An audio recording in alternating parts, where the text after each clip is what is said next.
Behind every successful endeavor in life is a relationship built on trust. Welcome to The Trust Doctor, restoring trust and enriching significant relationships. A podcast focused on helping you nurture healthy relationships. Join thought leader and world-renowned expert on relationship and empowerment coaching, Dr. Patty Ann, and her special guests every week for insightful and meaningful conversations filled with great takeaways that will help you build healthier business partnerships and happier romantic relationships. Are you ready to restore trust and enrich the significant relationships in your life? The Trust Doctor, Dr. Patty Ann, is in.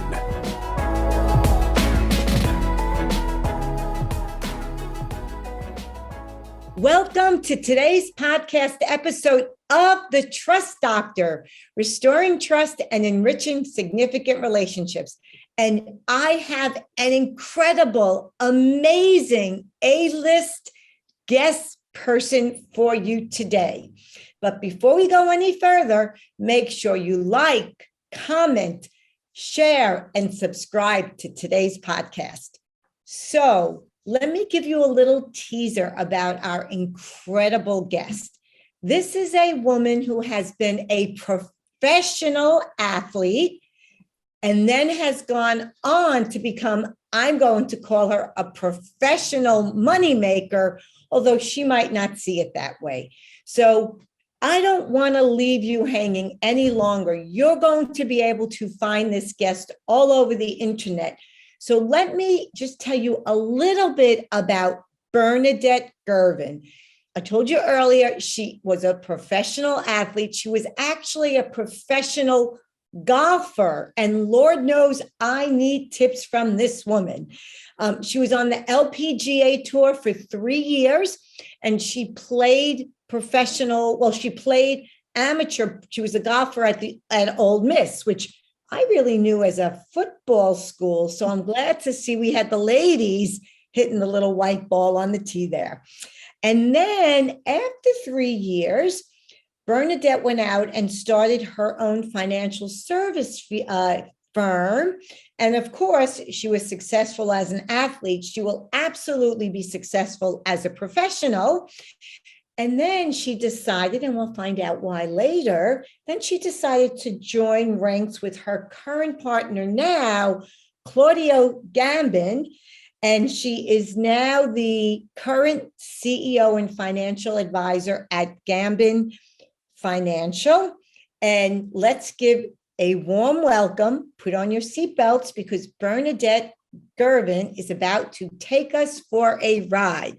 Welcome, Bernadette, and thank you so much for coming on today. Thank you, Dr. Patty. What a wonderful, warm introduction. I really appreciate that. Well, it's all your credentials. I just share them with everybody.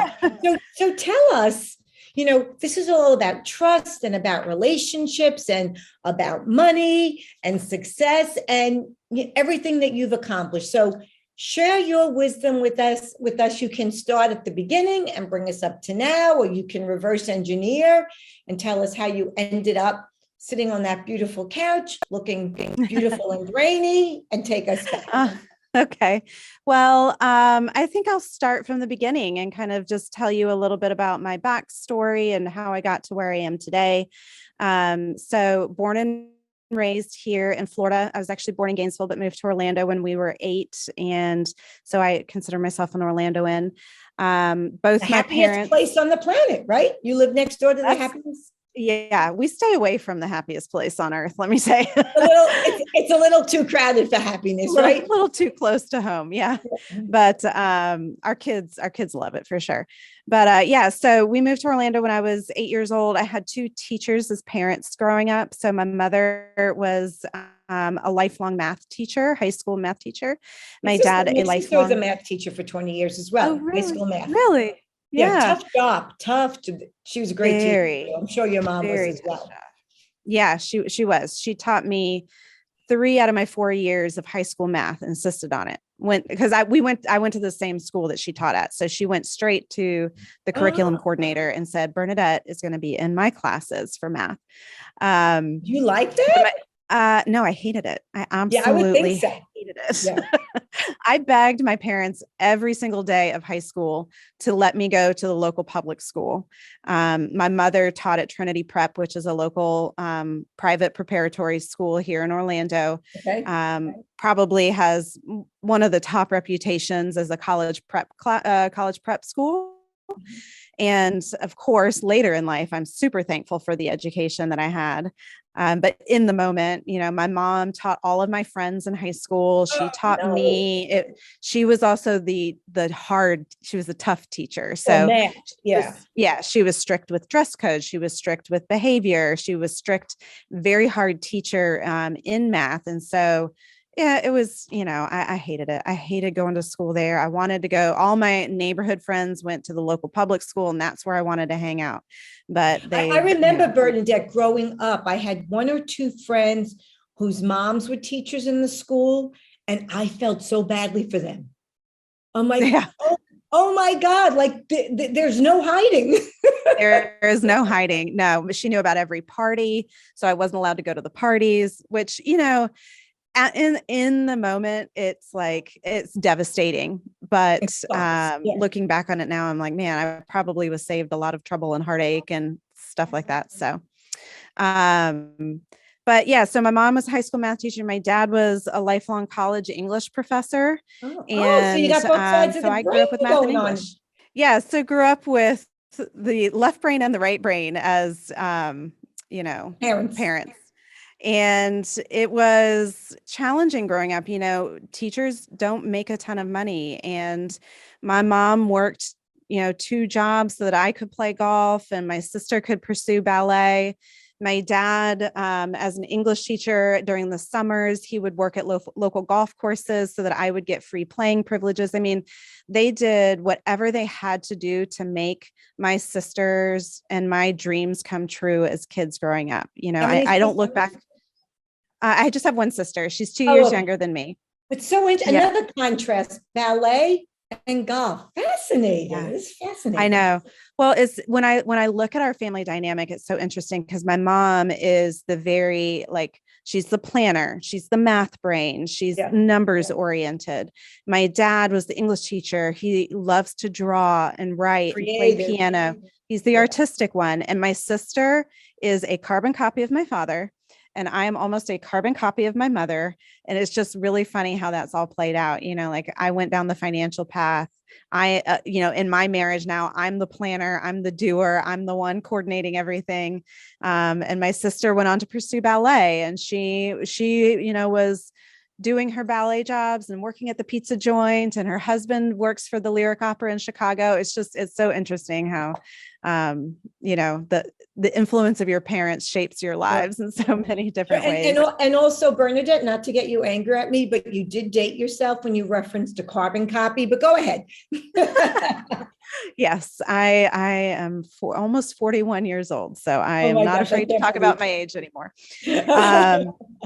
But yeah, so, they, when I look back on my childhood, I knew that we didn't have what everybody else did because I went to a school like Trinity Prep. So I saw what the privileged kids had. I didn't get the car when I was 16 years old, and I didn't get to shop at the Gap and all of those things, but we never really wanted for anything. I got to play golf and my sister got to pursue ballet. And was there on a scholarship, or did the parents' kids go for free? I got to go to Trinity for free. My sister got to go for half of the tuition price. So yeah, that's the only reason that we got to go. That's great though. That was great. Yeah. But when I fast forward to where my life is today, and I look back on how, money played or didn't play much of a conversation in our lives, it's so interesting, the career field that I stumbled into at one point in my life, because we didn't have discussions about money growing up. I knew my parents were working a lot of jobs just to pay the bills. There wasn't a lot of money about how to save, when to save. I knew that I started working when I was 15 years old, so that if I wanted to go to the movies with my friends, I had my own money. I understood the value of $1, those kind of things. But there wasn't a lot of talk about how to save, what credit cards were, what that kind of debt meant, any of that stuff. And when I went on to play professional golf out of college, I went into tremendous credit card debt because I was a good player, but I was not by any stretch of the imagination like one of the top players in the world. And so I didn't have big lucrative sponsorship deals. I had some local individuals who pooled some money together to help me out, but most of it was self-funded for me. And the So costs of, I'm just curious, Brenda, when you're talking about growing up, because a lot of the work that I do, and it's all about your relationship to money, and it's just a commodity, right? But you attach an emotion to it. And for many of us, our first experience with money is how our parents talked or more likely thought about money. And it has nothing to do with how much money you had or didn't have, because it represents more than just money. So I'm curious, did your parents not talk about money at all? Did they fight about it? Or your parents were just in sync? They knew what they had. They were both, you don't spend more than you make, or they were comfortable in debt. Like, how did that dynamic play out for them, or you didn't know? I really don't think I knew. There wasn't fighting about money. I can pretty firmly say the fights that did happen between a husband and wife were very normal things. Yeah. But I don't remember it ever being fueled by money. They, I think, did an incredible job as a partnership of communicating about that kind of stuff. My sister went to Indiana University, but she did not get a scholarship for ballet. That's not really a thing, right? I didn't think so. Yeah.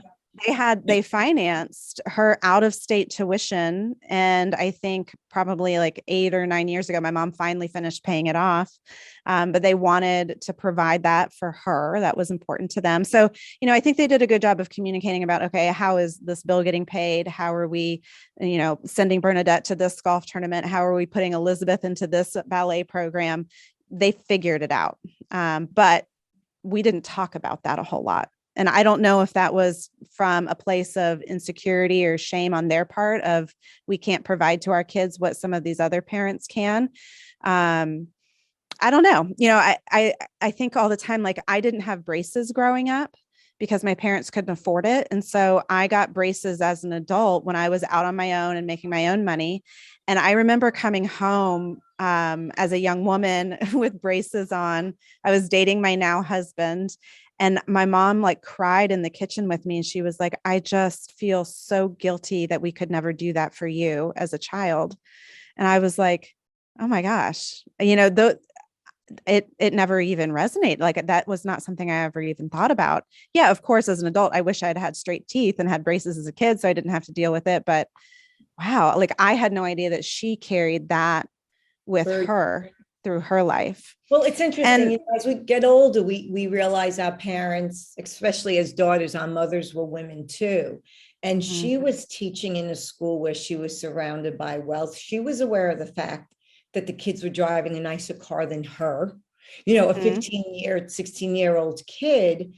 And, it's interesting you say that about the braces, because where I grew up, no money, one of 5 children. I think my mother, until like the day she died, paid $25 a month to the orthodontist in town.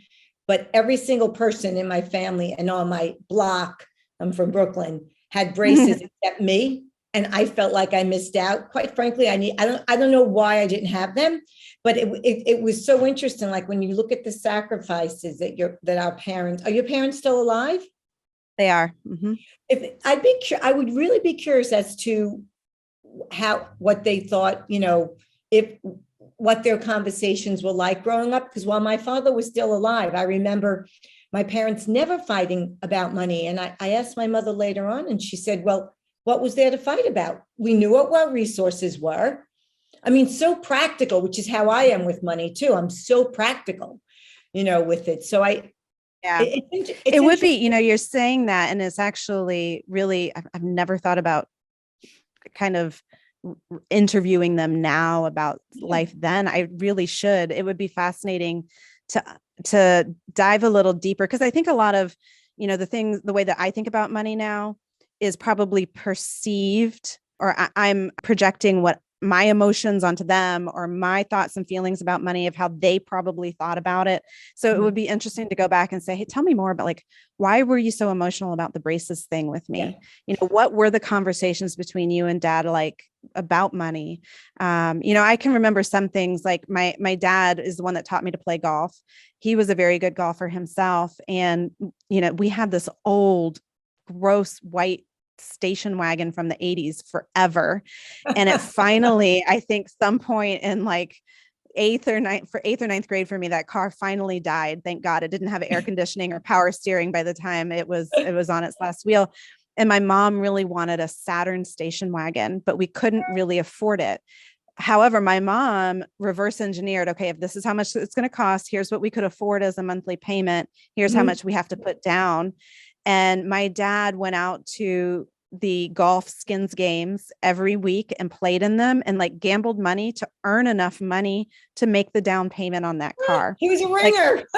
He was a ringer. Yeah. And it was so funny. It took like a year to win enough money in these little golf games every week with his guys, but he won enough money to put, I think it was like $1,000 or $2,000 down for my mom's car.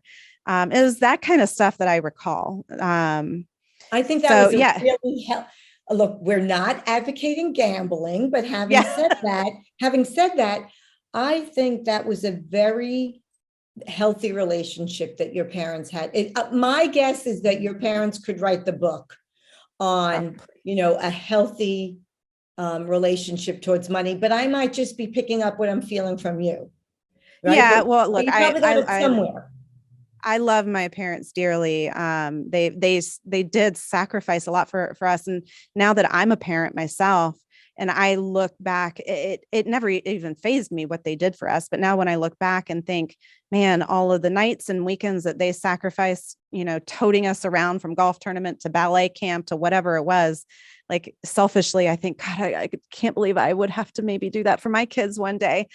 So yeah, I mean, I love them a lot. They sacrificed so much to make sure my sister and I could pursue our dreams. And, but I'm sure that there were difficult times. I'm sure that there were stressful money conversations. We all know that money is one of the major reasons for divorce nowadays.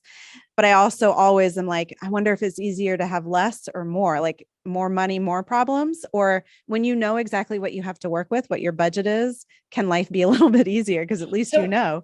So I'll share with you. I'll share with you my thought on that. So my second best-selling book is called Money Can Buy You Happiness. Secrets women need to know to get paid what they're worth. And it was about women and their relationship to money and negotiating. And I got some scathing emails when it was published saying, how could you possibly consider yourself a clinical psychologist? Money cannot buy you happiness, blah, blah, blah, blah, blah. Here's what my experience coaching and working with people and women and families for, over 30 years has been. Money allows you the opportunity to have experiences and make choices that you would otherwise not be able to make. Mm-hmm. And it from that perspective, it can make you happy because you can, what I say, buy stress out of your life. So for example, you're probably like me, right? When I was raising my 4 kids and I'd have a long day, right? I'd be like, I'd call my husband or he'd call me, what's for dinner? I'm like, I don't know. What are you bringing home? Or let's get takeout or let's go out to eat. That was a luxury my mother, and I suspect your mother, was never afforded, right? Yep. So my mother would have to come home from a hard day's work, and she worked at media in the 70s with all, the Lord knows what was going on there.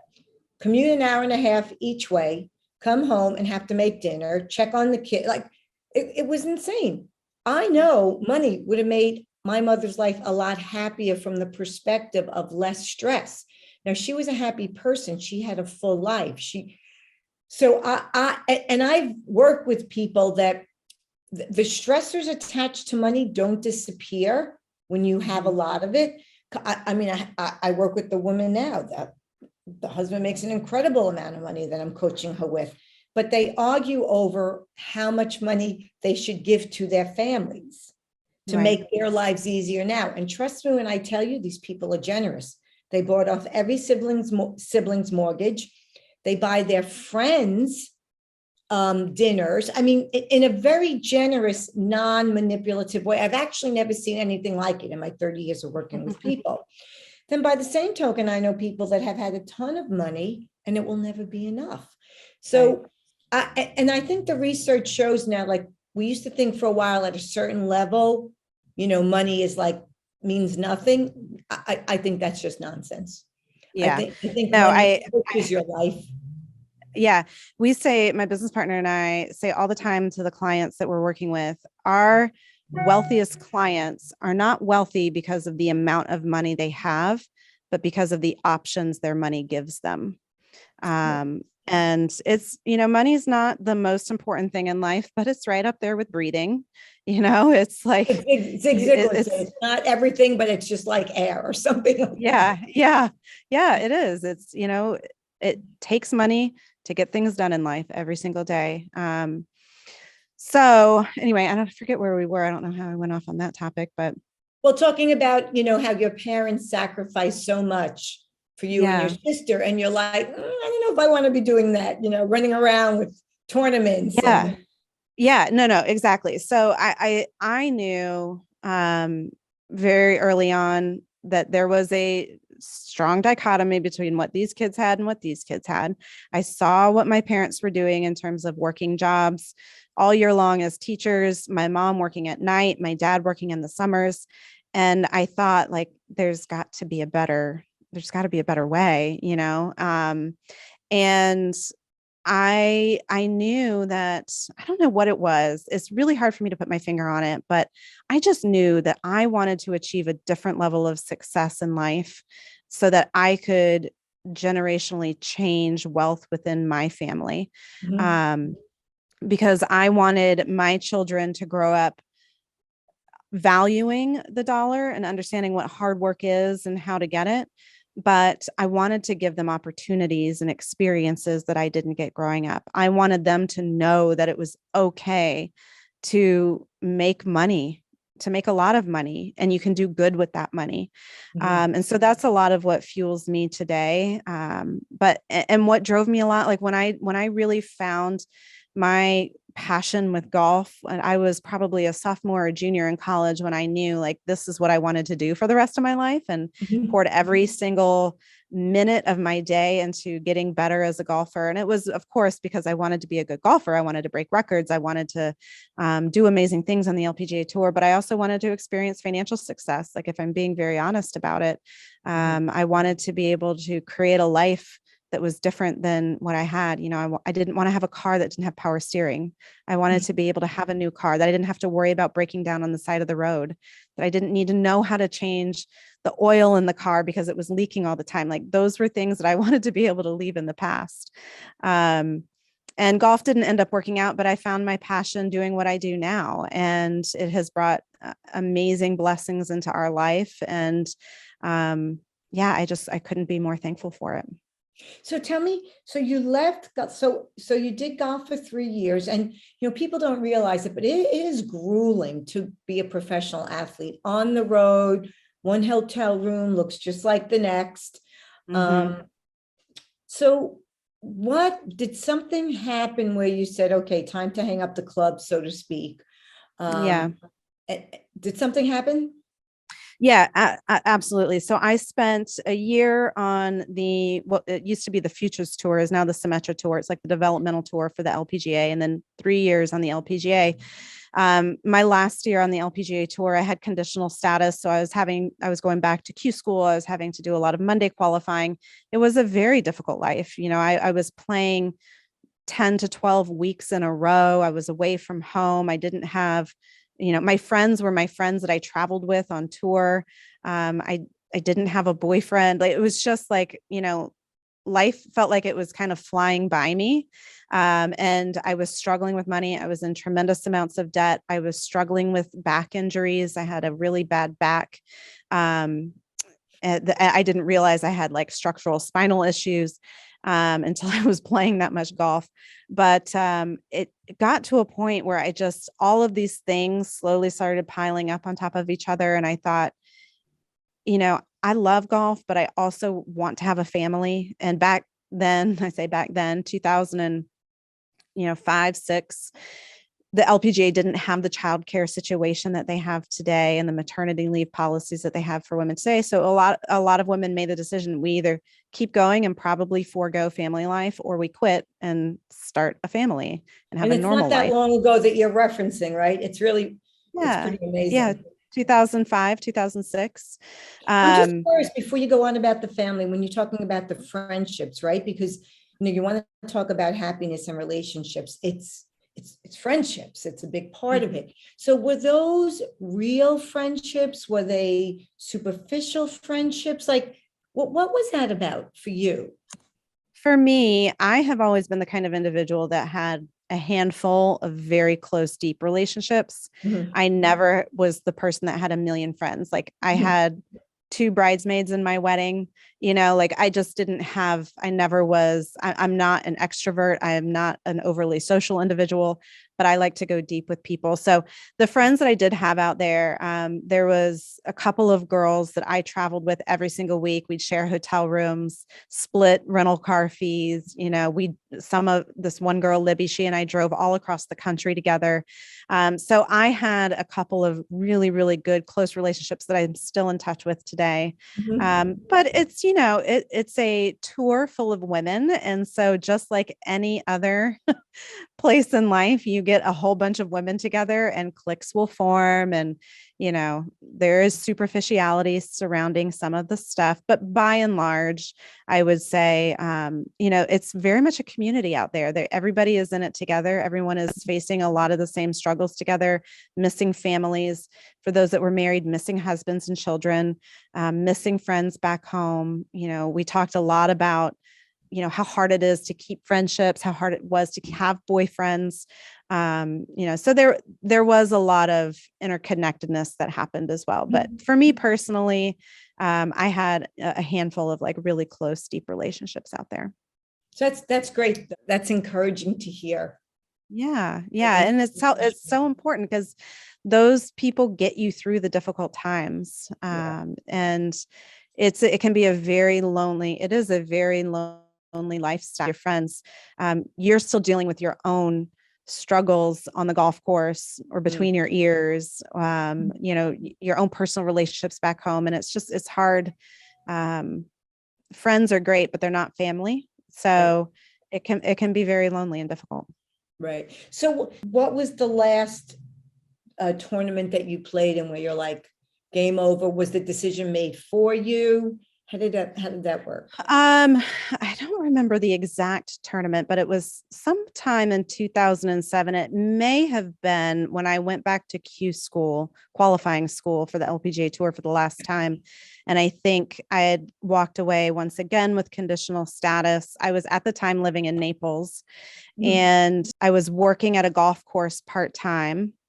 I had a Saturn of my own that was on its last leg. And I remember calling my dad one day and I was crying because I felt so guilty for what I was about to tell him, considering everything that he had poured into me for all those years. But I told him, I said, Dad, I don't think I can do this anymore. I'm ready to close this chapter of my life and move on to something else. And I don't know what that is right now, but I can't keep doing this. Like the injuries that I'm dealing with my back are pretty terrible. And I'm afraid that it's going to like really hurt me for the long run. I'm making no money. I've got tremendous debt. Like I want to move on from this. And he was not happy. Yeah, no, he wasn't. At the time? How old were you at the 20? So I was 26, 27, somewhere around there. And my dad and I had a difficult but good relationship growing up. I was daddy's little girl. I was the tomboy. My sister, it was funny considering that like she is him and I am my mom, but my dad and I were the one with the close relationship and she was close with my mom growing up. And he taught me how to throw a baseball and ride a bike. And I was always wanting to play sports. And so when I started playing golf, he taught me how to play. He bought me my first set of clubs and cut them down. And he and I literally spent every single day together from the time I was about 13 years old until I went off to college, at the golf course, hours on end every single day. And so there's a lot of obviously like amazing memories that we look back on. And a lot of girls and dads don't get to say that they had that kind of time together. But it also, of course, caused a lot of fights. And he was trying to be my dad. He was trying to be my coach. He was trying to be my caddy on the golf course. And, we didn't see eye to eye all the time. And he came from a military family, so he was an incredible disciplinarian. Once I decided I wanted to play golf, I didn't get to do anything else. I didn't get to go on spring breaks with my friends. I didn't get to water ski with my friends. And I always felt that like was his choice. That was what he told me. Like, here, if you want to be great at golf, you have to eliminate all of the distractions. Yeah. And you're all in on this. And I think there's a lot of truth to that. And however, I don't think I would have, however, yeah, no, I have this like real back and forth with my brain all the time of like, man, I feel like there was a lot I missed out on life. I think that maybe we could have had a healthier relationship. But I also really believe that I got to where I was because of the work ethic that he instilled in me. I believe that I am as successful as I am today because of the work ethic he instilled in me that I carried forward from golf. But I also can be a workaholic. I can be unrelenting in my need to like check the things off of my to-do list. I don't always have great balance in my life between work and family. And I think some of that is carried forward. And he actually said something very profound and impactful to me just a couple of months ago. And I don't even know if he realized it. And I forget what we were talking about, but just out of the blue, he said to me, "Do you forgive me for how I treated you growing up with golf?" And I was like, that was the first time he had ever showed any sense of like vulnerability, that, yeah, maybe we were a little too hard on her. But yeah, no, that's how it was. He was by my side every single day, and lines get blurred. You hear horror stories about the tennis dads, the golf dads that are like too hard on their kids, just Tiger Woods. I mean, yeah, I truly believe, knowing nothing about Tiger Woods any than anybody else knows, but I truly believe that a lot of what happened to him after his father passed away and whatever the addictions he has is because he was raised to be a golfer, period. Full stop. I don't know if his father showed him, and again, I'm assuming, and I'm not casting judgment at all, but I don't know how much he was taught to be a man, to be a husband, to be a father. It looks like he's turned his life around, and I could not be happier for him. I thought that was true for A-Rod too. Now I don't know so much, but I think in the psychology world, we say if you have to make a mistake with your kids, smother as opposed to ignore. Right? I mean, they're two extremes. I mean, you knew he loved you, but it right. Well, what you're saying, it's like, but yeah. Well, and that's the thing is like at the end of the day, I knew that it was coming from a place of love and care. Maybe it wasn't expressed in the healthiest of manners all the time, but the one thing I can say unequivocally is that my dad loves me and my sister more than anything in the world, would lie down in traffic for us. And so, I'm sure a lot of how he was with me was carried over from his dad. So his father was a career military man? Career military, which branch? Army. Okay. Yeah, he was family, but that's okay.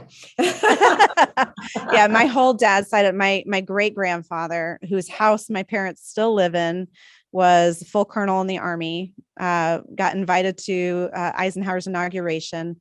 His son, my grandfather, was a retired lieutenant colonel in the Army, and then my dad never went into the Army. His brother did.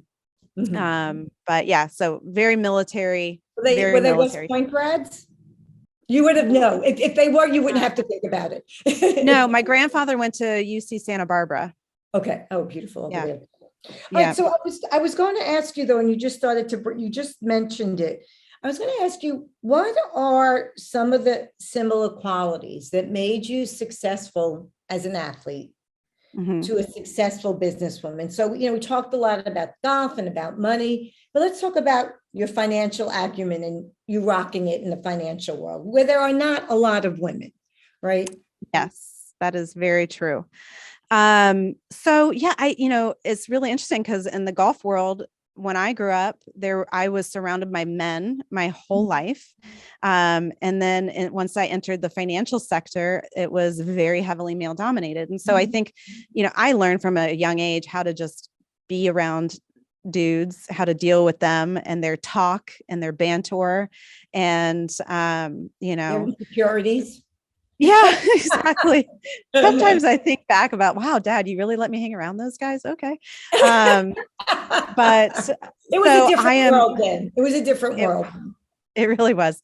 But like, I'm not an easily offended individual. I recognize if there is bias, if you will, but I don't let it get to me. I think I developed a lot of individual personal self-confidence as a golfer. I also think that, I wasn't great at that. And I think that's what held me back a little bit in golf was some of the ego, the over self-confidence, the killer instinct kind of a thing. It's the mindset or the self-confidence or both? I think a little bit of both. Yeah. It's nice to hear you say that. Yeah.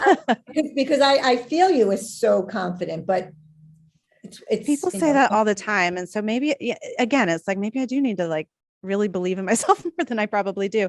But that's a resounding yes, but go ahead. Yeah. But of course, I think to achieve the level, like even just to get out on the LPGA tour, you have to have a level of self-confidence and belief in yourself that you're capable, that you can hit a good shot, that you've got the skill, to do all those things. And so I for sure believe that I carried that over into business with me as well. Of course, work ethic, just understanding how to create discipline and habits in your daily life that are going to lead to success, understanding what those leading indicators are that are going to, bring the results on the back end. I'm a very disciplined, self-disciplined individual. If I want to accomplish something, you best believe I'm going to do it. And you wouldn't necessarily think in the financial services industry as a financial advisor that's important, but we're in a sales role. At the end of the day, my job as an advisor is to go find people and convince them that they need my services. And then certainly now as a business owner with GFG Solutions, Claudio and I run a business every day. And so you have to not only am I thinking about our clients and how we're serving our clients, but I'm also now thinking about our staff and how we are leading and managing our team. I'm thinking about our marketing efforts. I'm thinking about our financials. I'm thinking about our practice management. I'm thinking about our client experience. So, there's a whole host of things that are now on my radar. You're never not thinking, I think. Yeah. You're never not thinking, I think. Yep. So being able to create structure and routine in your day that's going to set you up for success so that you can show up and be the best version of yourself every day. I think that's another thing that I carried over from golf. And then I certainly motivated as well. Yeah. They're very driven. I have been. I wasn't very driven in school, I will say. I wanted to do the least so that I could get done with school and go play golf. Well, that wasn't your passion. That wasn't your passion. Yeah. And I made good grades. It wasn't like I didn't make good grades, but I did what I had to. But the things that I love, that I am into, man, I am a very self-disciplined, self-motivated individual. My husband all the time is like, I mean, you make me feel bad about myself all the time with the number of things that you can get done in a day is incredible. I do think some of that's just a function of being a woman and a mother, but yeah. So I think those are some of the biggest things that I carried over. And then things that I didn't take with me, like the things that I failed at, I think are just as important learnings, and mainly on the money side of the business of like, hey, nobody is going to care about you as much as you are. So don't ignore the boring stuff, like know your numbers, understand money, ask questions. I went into tremendous debt because I just didn't know the right questions to ask when I was opening a credit card or I was going for a line of credit at the bank. I would listen to whatever man was sitting in front of me telling me what to do. And I would just say, okay, that sounds great. Knowing that there was probably more I should be asking, but figured, well, this person is wearing a suit and they look smart. And so, yeah. Well, I think that's classic. We don't know what we don't know. Mm-hmm. Yeah. I'm so one of my curious. favorite questions to ask now when I'm in a situation where I don't know something. I mean, I just went through this. We're in the process. We're under contract buying our first commercial real estate property. Oh, congratulations. Thank you. That was the first time I had ever gone through that process. And I will straight up look someone in the face now and say, I have not done this before. What am I not asking? That's right. And it has served me really, really well. And then Google. The other thing I'll tell people is, tell me what I don't know enough of, but I shouldn't, like, answer the question I don't know enough to ask. Yeah. It's like when I used to take my car, and we don't do that anymore. I used to be like, look, I know nothing about cars. Please don't rip me off. And there's a special place in hell for you guys, mechanics that rip women off. Yeah. I think they ripped me off anyway, but I am curious. I just want to go back for 1 second. You said that your father 8 years ago, and maybe you were just pulling that number out of the air, but paid off your sister or your Indiana loan. What do you think about the whole credit loan or college loan forgiveness? Student loan debt situation. Student loan. Can't even say it.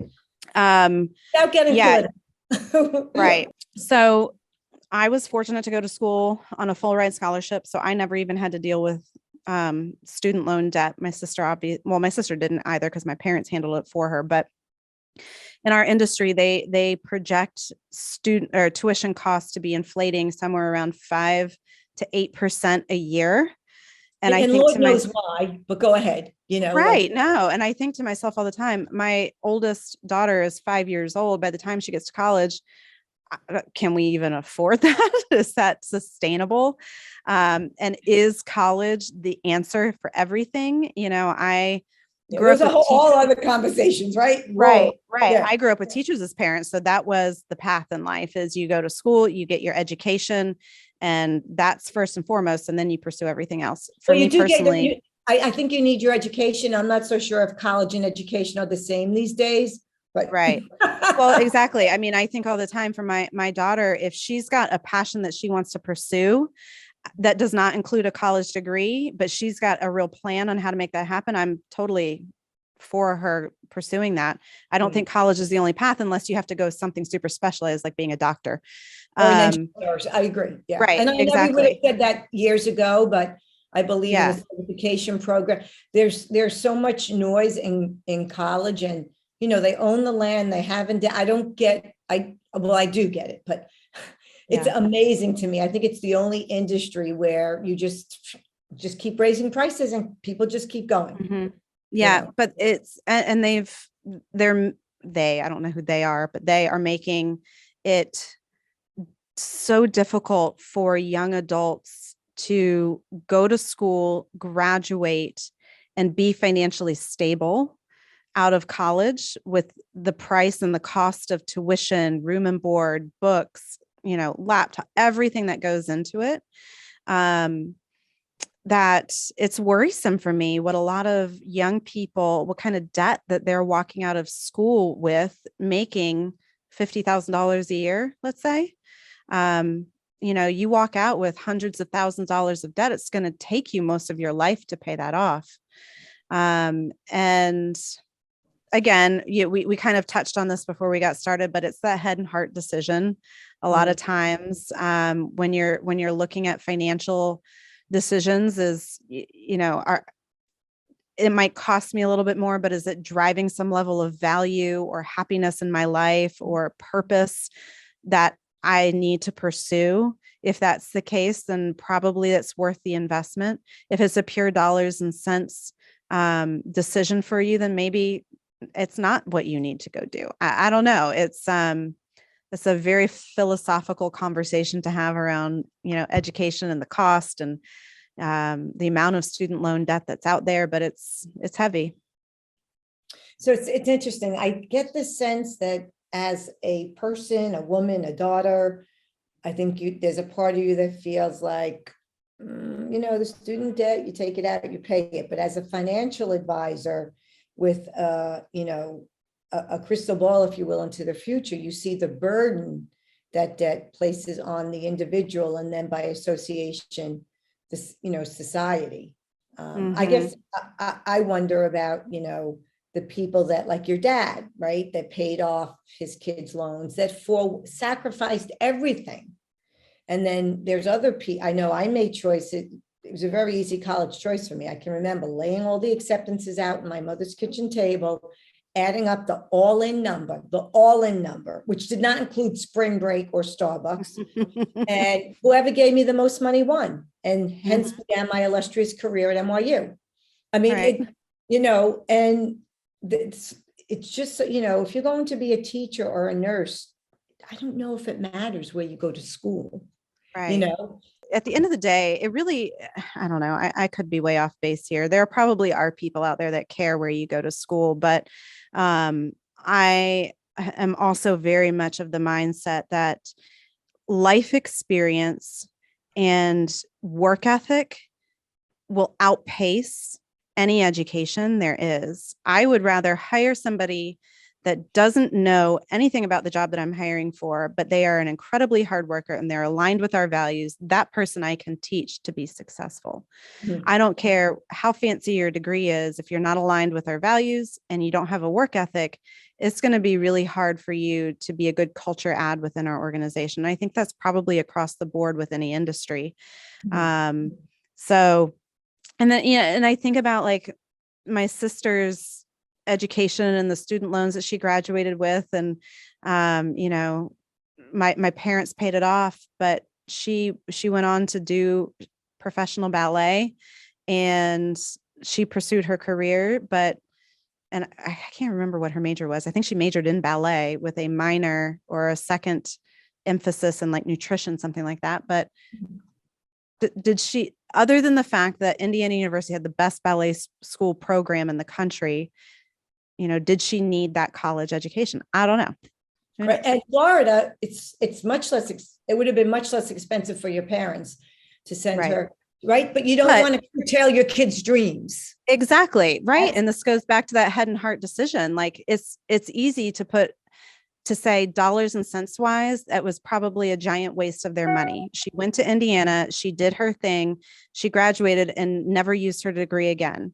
And she's a beautiful stay-at-home mom expecting her second kid now. But that was her passion and it fulfilled a part of her life for her. And the joy that brought my sister and in return brought my parents for being able to fulfill that for her is maybe priceless. Right. And also, it's such an intrinsic fabric of who she is and so many great qualities. But let me just get back to you because I just want to be respectful of your time. So you decided to leave golf and then you went out on your own. So you'll have to give us the Reader's Digest version. So you went out on your own for 9 years and then you decided to partner with somebody else. Yep. Why? Especially because I was thinking about, well, actually, you and your sister, those are very much individual sports, right? Yeah. So I get the flying solo. So why the team up? Yeah, that's a great question. So I joined the financial services industry in 2008, a really great year to get into it. Timing is everything. Yeah, but I started with a big box mutual company selling life insurance. And I did that for a while. I eventually got into the investment space. I had my own practice for a while. And then I decided, you know what? I don't love sales. That's not really my wheelhouse. I love the relationship side of what I did, but I hated the prospecting. I hated having to like pick up a phone and cold call people every day. So I got a little bit more into the training and development and recruiting side of our business with the firm that I was with in Atlanta. I moved back to Orlando in 2015 for my now husband. And that's when I met my business partner, Claudio Gambin. I had gone back into the field, I had my own practice again. And he and I became friends. My husband and his wife were friends. Like we all just hung out together all the time. He was somebody that I looked up to and respected. He had achieved some tremendous success in business at the time. And he was working with business owners and I was working with business owners. We just happened to both have the same kind of niche market that we worked within. And one day, he was mentoring me in the business, and he had said to me, like, my director of operations is leaving and I'm so upset about it. She's so good, but I'm really trying to see this as an opportunity to grow the organization. And I said, I was pregnant with my second child at the time. And I said, Claudio, I feel like there might be a really good synergy here between the two of us.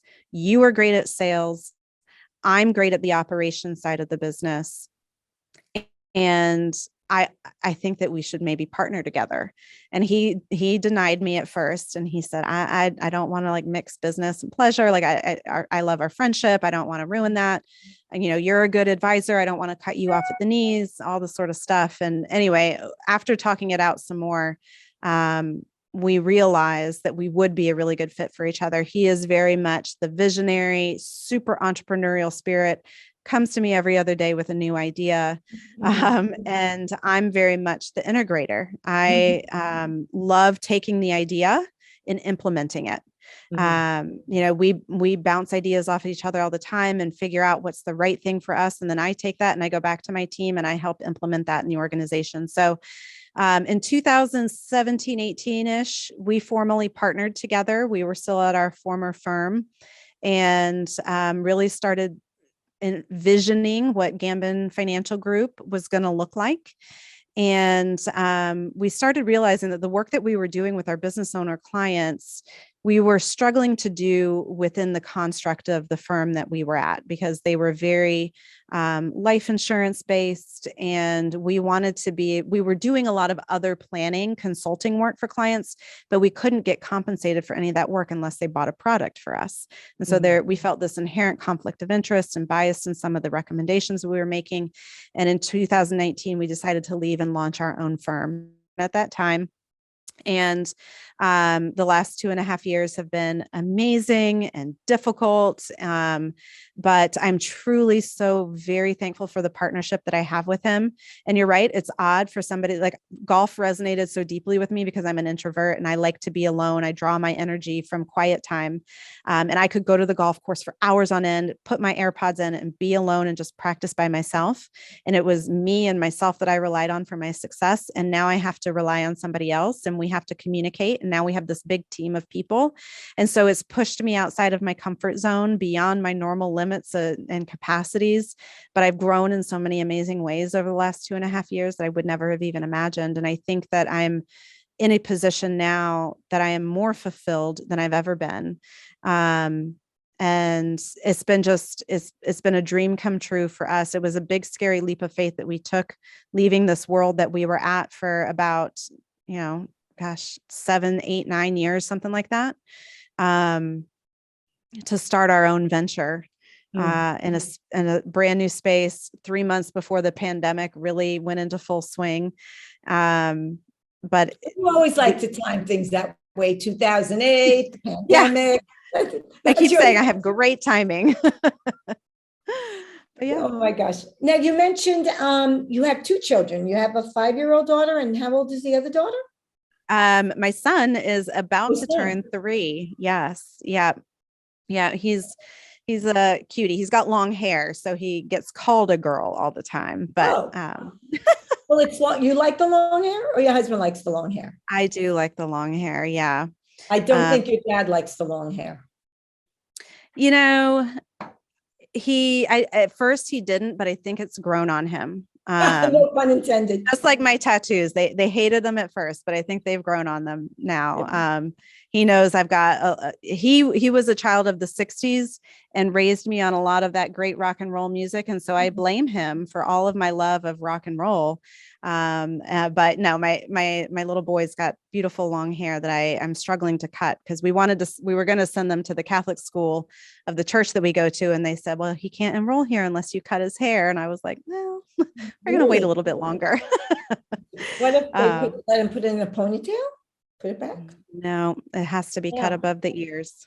So, but now, yeah, what does your husband do? I'm just curious. my husband owns an ATM business. Oh my.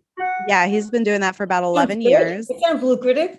It's an interesting business. He hates it, but he loves the time that it affords him, because he's got 60 something, the freestanding ATM machines that you see at convenience stores and bars and stuff like that, all around Central Florida, and he services them. But he makes a good living, but doesn't have to invest a ton of time in it. So he's with the kids a lot during the week, which is great for our family. But it's an interesting business. The clientele that he has to work with is not his favorite. Oh, yeah, I can imagine. We have some interesting stories at night about the people he's had to interact with on a daily basis. And I guess there's a whole bunch of surveillance that goes on too, right? With cameras. Yeah. Well, when I met him, he had taken me on one of his ATM routes, and we pulled up to this really bad part of town in Titusville, Florida, and this really awful gas station. And he came back to the car, and I was like, do you carry a weapon with you every day? And he's like, no. And I was like, that changes today. Because he carries so much cash around with him every single day. And he goes to the same accounts. I was like, all it's going to take is for someone to pick up on a pattern or a routine with you. And I don't know, I want you to protect yourself. Interesting. So, are you allowed to carry and conceal in Florida? You are, right? Yeah, you can. Yep. You can conceal carry in Florida. I think they're petitioning for constitutional carry here soon. So we'll see. Okay. Do you know how to shoot a gun? I do. Yeah. I got my concealed permit. Mm-hmm. Awesome. I do. I'm not proficient at it, but I don't carry every single day. It makes me a little nervous, especially with the kids, and I'm like rushing out of the house and everything. But I have tried to get my husband does. He's very proficient at it, and he's trying to teach me how to get a little bit more comfortable, because I work downtown. I leave late at night by myself, and so I've had moments where I feel like, man, I really would feel a lot more comfortable if I had some protection on me. Awesome. Okay. Yeah. So only because we ran out of time, I could talk with you forever. So my last question is, what's the last book that you've reread? The last book that I reread. So I think it was Good to Great. Jim Collins. Last book. Yep. That I reread. That was a good one. I tend to alternate between like a leadership, self-help type of book and some like just fun book that I enjoy reading. And I like nonfiction type books. So I've recently read one. It was about the factory workers in the early 1920s that worked with radium in a lot of the factories around here. And they were being told by their CEOs and the government that the radium was safe, but in fact, it was like slowly poisoning them. Yeah. Right. It was a fascinating, sad, but fascinating read. So. Okay. Well, and why Good to Great? I reread it because we were at a point in our business when we had launched our own firm where I found us having a lot of conversations about, well, we've always done it this way. Like Claudia and I would sit down and just a depth for innovation. Yeah, exactly. We were building systems and processes based off of how we'd always done it. And I felt like I need to be able to have some conversation with him about why we need to completely rethink why and how we do things, because we are trying to serve clients now in a different way at a different level. And we cannot always do things the way that we've done them if we want to achieve the great success that we've had. So for me, it was just like timely. Great. All right. So tell people how they can find out more about you and your work. Where would you like to send them? Yeah. So you can follow me along personally at Instagram if you want. I'm at the Bantee CEO. I love wearing band tees to work every day, as you can see. You can follow us at GFG Solutions on Instagram. And then for any of the ladies listening out there, I launched an initiative within our firm last year called Women in Wealth, where we are helping change the way women think and feel about money. So you can also follow us at women_in_wealth on Instagram. And then gfgsolutions.com is our website if you have any questions specifically related to money and business planning. Okay, well, thank you so much for your time today, Bernadette. Thank and you. That concludes today's podcast episode of The Trust Doctor, Restoring Trust and Enriching Significant Relationships. And because I know you love this interview, don't forget to like, comment, share, and subscribe to this podcast. Until next time, be well. Once again, we've concluded another great episode of The Trust Doctor with Dr. Patty Ann. Tune in next week for more insights and advice on how you can create, nurture, and sustain healthy relationships. To find out more about the podcast, visit drpattyann.com/podcast. Don't forget to subscribe, rate, review, and share. Until next time.